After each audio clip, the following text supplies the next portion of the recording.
You know, in the exam, you cannot use ChatGPT.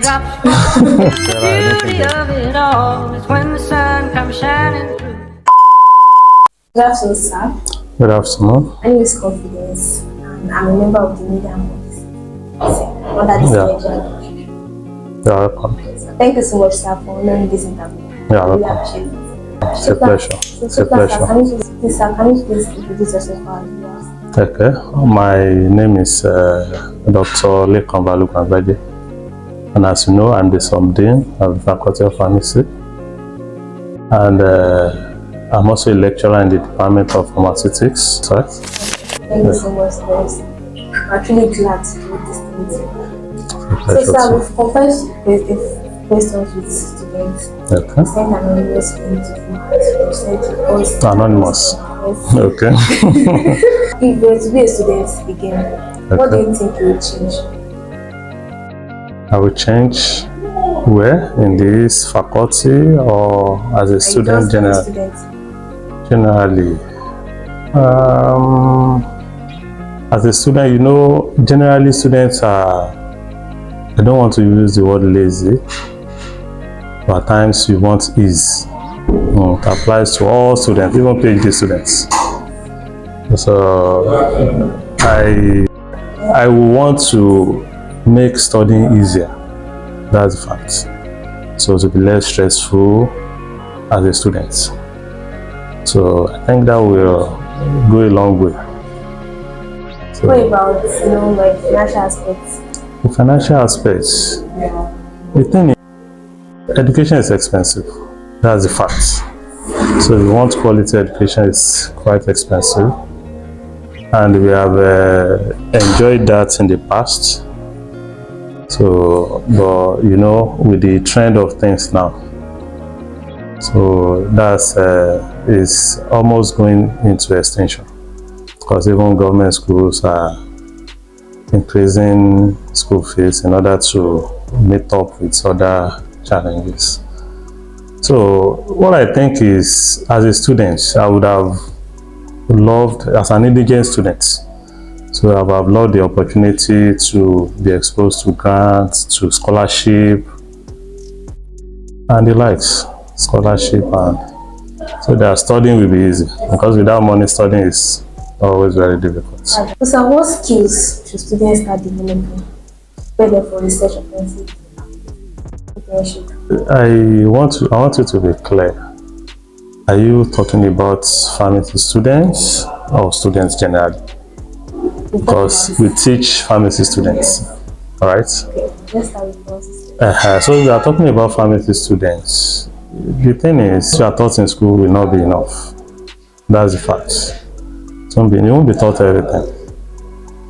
You'll be taught the basics, and you'll be taught how to get the knowledge you need. And once you need the basics, then you can always develop yourself. But in this era, I don't think there's anybody that cannot use the internet. I don't think there's any students.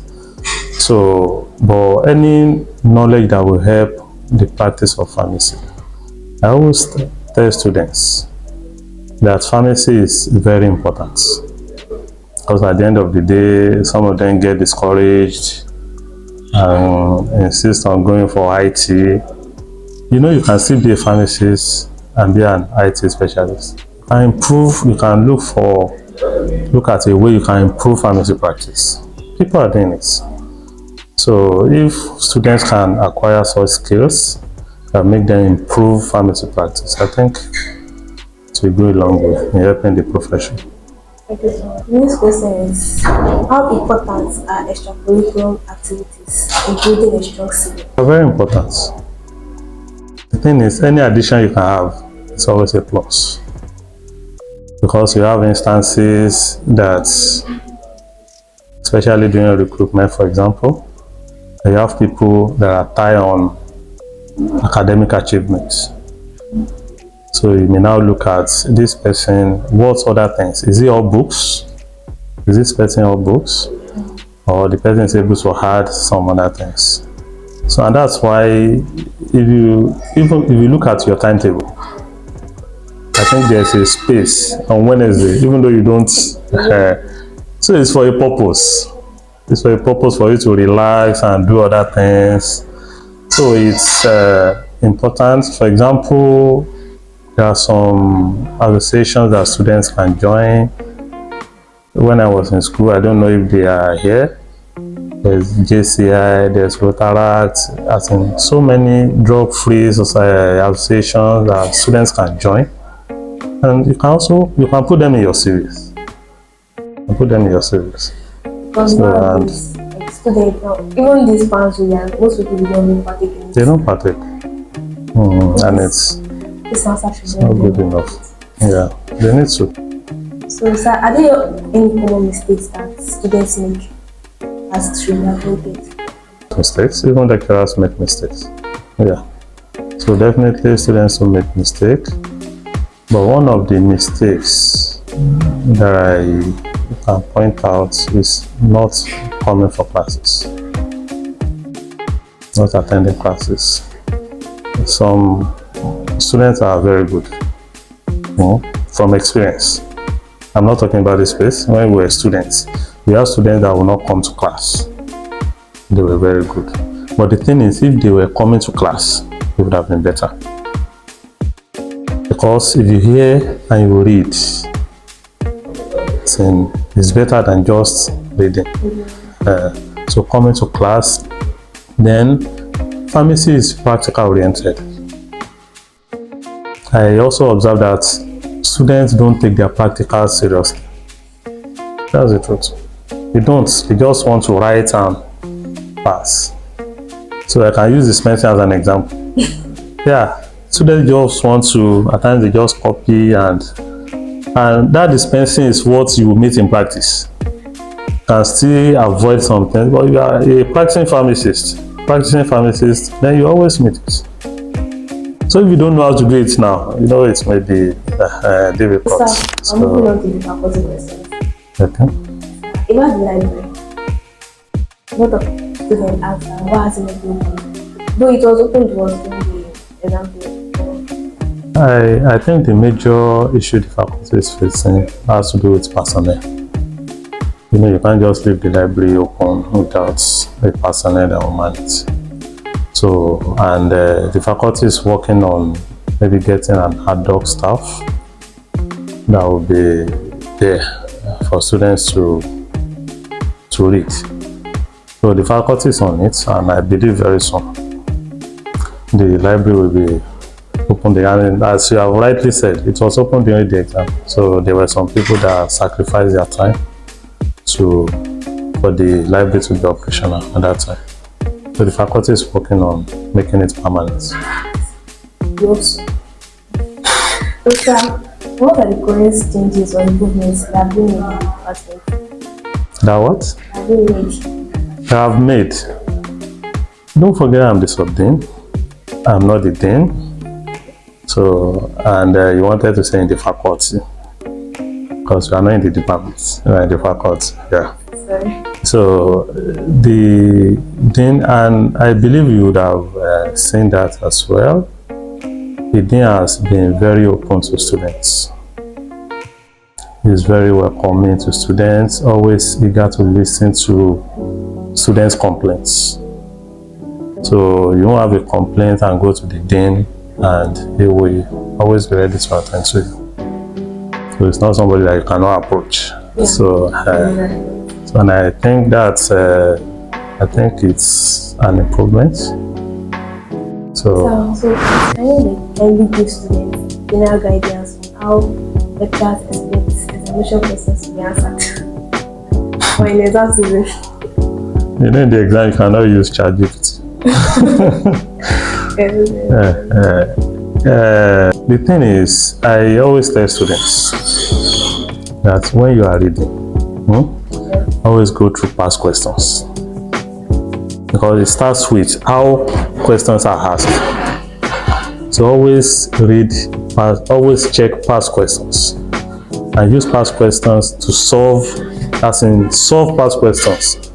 Because at times you concentrate on what is not important. At times, and you ignore the important ones, or you think this lecturer cannot bring this out in the exam. When you see past question and you realize, this person has this question, then you know how to prepare. So it starts with past question. Then also, you cannot write too much in exam. You cannot write too much. So anything you are able to write, writing. I'm not saying you should write what is not relevant. I wanted to clarify. I'm not saying you should write what is not relevant. But anything that is relevant, just post. For example, you are asked to explain something. Everything that has to do with that thing that you have been taught and the ones that you have read yourself, apart from the notes you are given, put it.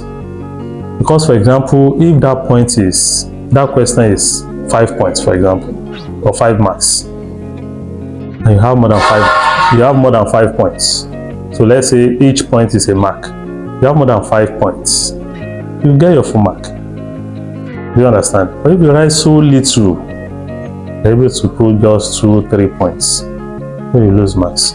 So just write as much as possible. And students are expected to read more than you are given. Yes. Students are expected to consult textbooks, so that if you are writing, you give examples. I don't know if you still do that. During our days, there are some textbooks that you must have. So, and it will help you know many things. So, and you understand it better. Sir, that's all like courses that are very good. That's very, very good. I know. Because the thing is, if you are reading textbook, you are still reading it now. It's only that you'll be able to pick 1 or 2 things. Because the person that taught you may not be able to give you everything. Now you are saying it's too bulky. So the person must have streamlined, removed some things so that it won't be too bulky for you. So, but if you read textbooks, it will help a lot. So, courses that go out as possible. Like we down this CC Maths now. That's some really. The thing is, CC Maths is not completely new. It's not as if it's completely new. So they just rearrange some things and put some new things. So, for example, if you are taking PCT 302, for example, you will see something from BMAS that will be the same topic as the one you had. But if you don't have that, then you rely on God. And you read very well. Okay, so yeah, come. All right.